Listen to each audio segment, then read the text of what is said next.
तो बहरहाल बात ये है कि जो मैनेजमेंट का लेवल है और जो दूसरे साइड में अपोजिशन का लेवल है, वो आप देखें तो अपोजिशन तो खुश है इसके कि वो 60% पर हुक्मरानी कर रही है। तो पाकिस्तान के अंदर कोई अपोजिशन एग्जिस्ट नहीं करती है। तो जिस तरह की जमहूरियत आप देखते हैं, जमहूरियत के तो दो पहिए होते हैं, एक हिज़्ब इख्तिलाफ होता है, एक हिज़्ब इख्तियार होता है। तो अगर हिज़्ब इख्तियार नहीं कर पा रही है तो हिज़्ब इख्तिलाफ आगे बढ़ता तो यहाँ तो कोई हिज़्ब इख्तिलाफ ही नहीं है। बिल्कुल सही है। सूरत ऐसी है कि अगर जो आदमी 60% पे हुक्मरानी कर रहा हो वो कैसे हिज़्ब इख्तिलाफ बन सकता है। नुसरत मिर्जा साहब बहुत शुक्रिया हमसे फोन लाइन पे बात करने का, बहुत अच्छा तज़किया आपने किया, बहुत शुक्रिया आपका मुगल साहब। अब नुसरत मिर्जा साहब ने ये कहा कि ये इंतखाब अच्छा नहीं था क्योंकि बहैसियत पानी और बिजली राजा परवेज़ अशरफ बड़े कंट्रोवर्शियल हो चुके थे, इन पे इल्ज़ाम भी लगा। और जैसे कि लोग कह रहे हैं कि सियासत के सीने में दिल तो नहीं होता था, लेकिन अब शायद अखलाकियात भी नहीं है, क्योंकि वही फैसल साले हयात जिन्होंने के बाकायदा कोर्ट तक में जाके दस्तावेजी सबूतों से इल्ज़ाम लगाया था कि रेंटल पावर प्रोजेक्ट्स में कि राजा परवेज़ अशरफ थे, उन्होंने भी आज वोट भी डाल दिया, क्योंकि वो कोलिशन पार्टनर बन चुके हैं या इत्तेहादी बन चुके हैं। लेकिन ये कह रहे हैं कि ये इंतखाब सही नहीं था। आप इससे मुत्तफिक हैं? मेरा ख्याल है कि इस तरह में बात नहीं अच्छा, चाहिए। किसी ने भी, इवन अपोजिशन ने भी एतराज़ नहीं किया कि ये इंतखाब सही नहीं था, किसी ने भी, यानी कि PMLN ने भी नहीं, इवन बाहर जो बैठी हुई है तहरीक इंसाफ ने भी नहीं, किसी ने भी ये एतराज़ नहीं किया कि इंतखाब सही नहीं था।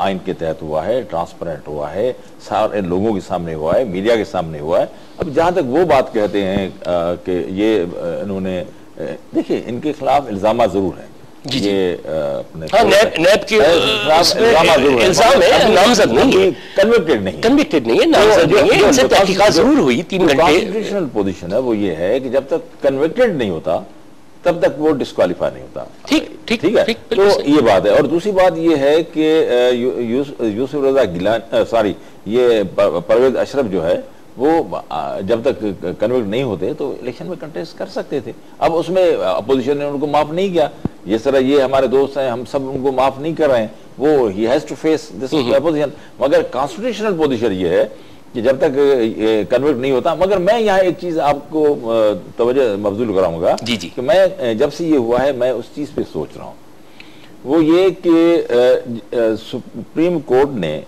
ये फैसला दिया है कि 26 अप्रैल से 26 अप्रैल से ये इस मुल्क के प्राइम मिनिस्टर नहीं रहे। ठीक, आज से नहीं, कल से नहीं, 26 अप्रैल से।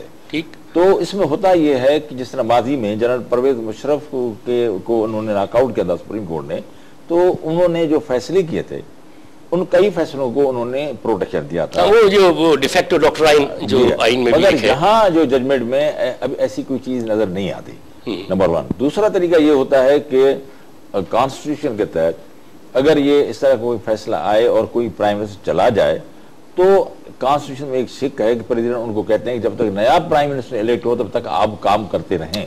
तो दोनों चीजें हुई, तो इस वक्त वैक्यूम है, इस वक्त कॉन्स्टिट्यूशन और एडमिनिस्ट्रेटिव वैक्यूम है। 26 को छोड़े, मगर जिस दिन से ये उन्होंने छोड़ा है प्राइम मिनिस्टर का, 1 घंटे के लिए भी किसी मुल्क का जो है ये चीफ एग्जीक्यूटिव का जो है वो नहीं खाली छोड़ा जाता। अब आज मेरा ख्याल हल्फ उठा रहे हैं, रात को किसी वक्त में हल्फ उठाने के बाद अब पता नहीं अगर सुप्रीम कोर्ट अपने जो डिटेल जजमेंट देगी उसमें अगर इस चीज को कवर करती है फिर तो ठीक है। और मैं कोई कानूनदान तो नहीं हूँ, जी, मेरा ख्याल है कि ये इस कानूनदान ही इस सिलसिले में रोशनी दे। हम कोशिश करेंगे कि हाँ किसी कानून को भी इसका मैं मगर वो क्वेश्चन में रेज कर दूं जी कि अगर वाकई ये वैलिड चीज है और इसके लिए अगर ये नहीं किया जाता तो फिर ये क्या बजट जो है वो रद्द नहीं होगा? बहुत सारे सवाल आएंगे। 1 जून को कैबिनेट का इजलास हुआ था जिसको प्रेजाइड किया था Yusuf Raza Gilani as prime minister of Pakistan, और उन्होंने ये बजट अप्रूव किया था। उसके बाद वो बजट असेंबली में पेश हुआ था। तो ये बजट जो है वो उस कैबिनेट ने किया था जिसको चेयर किया था यूसुफ रजा गिलानी ने, और वो 26 अप्रैल के बाद की बात है। तो इसकी मैंने इसी तरह कई जज अपॉइंट हुए हैं, सुप्रीम कोर्ट में हुए हैं, सिंध में 8 जज अपॉइंट हुए हैं हाई कोर्ट के। तो ये जज ये तो ऑटोमेटिकली इनकी अपॉइंटमेंट जो है मेरे ख्याल में मैं वो तो बिल्कुल वही कि तो ये इस्तेमाल कर सकते हैं। और अगर फर्ज करें कि ये नया अजीम आके अगर इसके दौरान वो क्लास नहीं आता या अगर डिटेल जजमेंट में इस चीज को कवर नहीं किया जाता तो इसकी मैंने कि इनको नई कैबिनेट को फिर नई इस बजट को अप्रूव नए सिरे से करना पड़ेगा, ये फिर जाके फिर कौमी असेंबली में पेश करेंगे। ये सारे बड़े अगर 30 जून तक ये बजट पेश नहीं होता तो अंडर द कॉन्स्टिट्यूशन 1 जुलाई को भी अगर बजट पास नहीं होता तो 1 जुलाई को पाकिस्तान के खजाने से एक बाई भी खर्च नहीं की जा सकती। Not approved by assembly. ये सारे सवाल जहन में हैं, सारे सवाल आते हैं और ये देखते हैं कि अब ये कैसे टैकल करते हैं। छोटे से ब्रेक का वक्त हो रहा है, ब्रेक पे जाते हैं, ब्रेक से वापस आते हैं और फिर इस गुफ्तगू को जारी रखते हैं। ख्वातीन और हज़रात, जीएन मुगल साहब से ये गुफ्तगू चल रही है, काफी चश्मकुश है, मेरे साथ ही रहिएगा। एक छोटे से ब्रेक पे जा रहा हूँ, लेकिन ब्रेक पे जाने से पहले एक छोटी सी पहेली आपको देना चाह रहा हूँ। 1855 दिन ये क्या है? वेलकम बैक ख़वातीन और हज़रात, आप देख रहे हैं लेट्स टॉक, मेरे साथ अंजुम रिजवी के साथ। और स्टूडियो में मेरे साथ मौजूद हैं सीनियर सहाफ़ी और तज़कियाकार जनाब जीएन मुगल साहब। और ब्रेक पे जाने से पहले ज़ाहिर है हम इस सारी सूरत हाल का तज़किया कर रहे थे और जीएन मुगल साहब से यही मैं दरख्वास्त कर रहा था कि ज़रा मंजरनामे को खुल के दिखाएं या जो सवाल अब उभर रहे हैं उनके ऊपर रोशनी डाली जाए। मगर ब्रेक पे जाने से पहले मैंने आपसे कहा था एक बड़ा जादुई फिगर है 1855, 1855। ये क्या चीज़ है? ये नंबर ऑफ डेज हैं, ये भी बता दूं। और इनको देखिए तो ये 5 साल का अरसा बनता है, यानी कि पाकिस्तान आईन पाकिस्तान के तहत जब इलेक्शंस होते हैं उसके बाद प्राइम मिनिस्टर जो होता है वो अगले इलेक्शंस तक के लिए ज़ाहिर होता है 5 साल के लिए।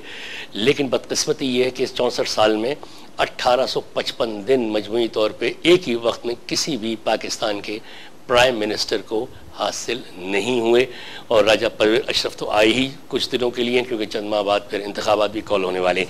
वो सब आज तक पाकिस्तान में कोई प्राइम मिनिस्टर अपनी पूरी मुद्दत कंप्लीट नहीं कर सका। ये तो Isn't it a tragedy? This is history.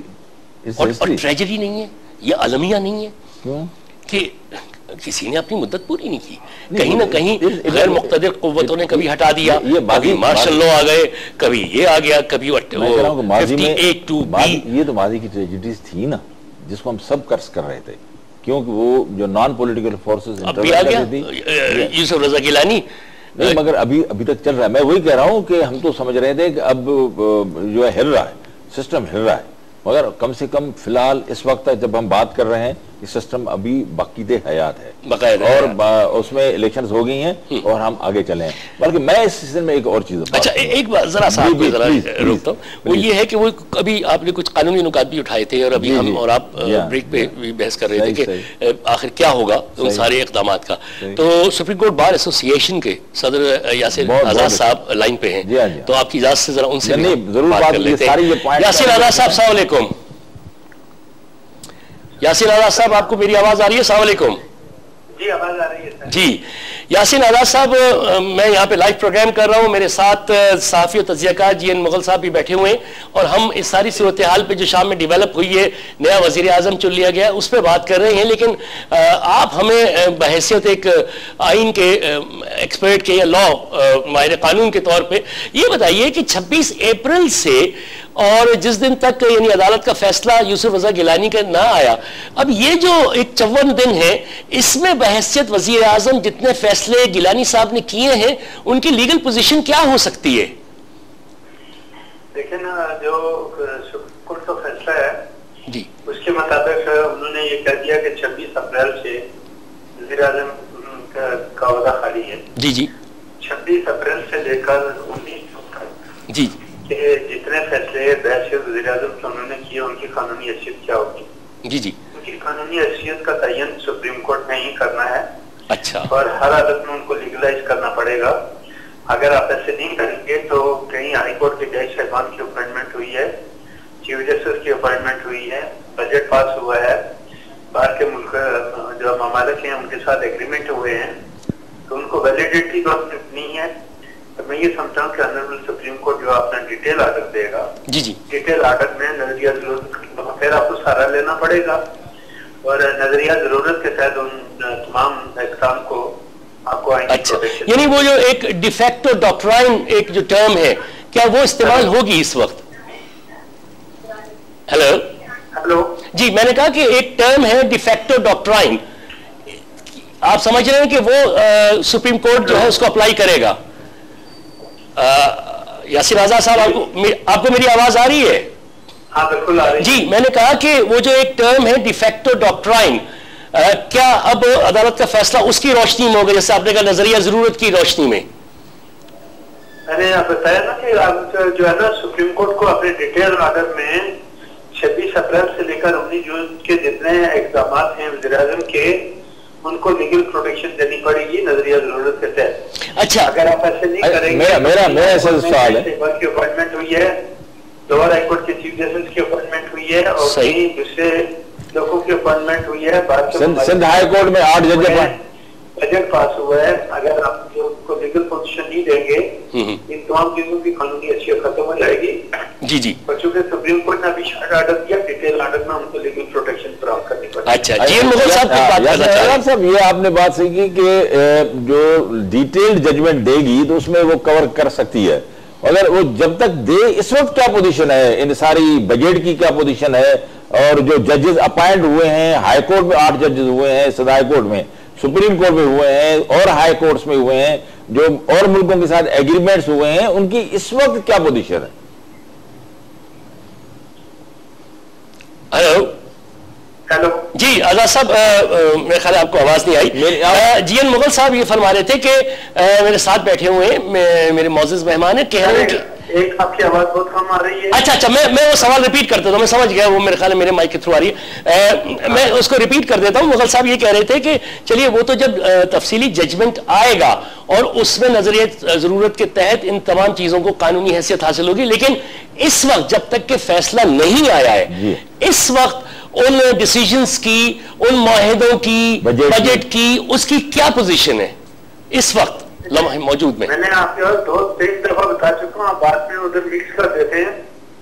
मैंने कहा कि 26 अप्रैल से लेके 2012 से लेके 19 जून तक के जितने इकदाम हैं वज़ीर-ए-आज़म के, जी जी, honourable Supreme Court of Pakistan को अपने डिटेल ऑर्डर में उनको लीगलाइज करना पड़ेगा, लीगल वैलिडिटी देनी पड़ेगी।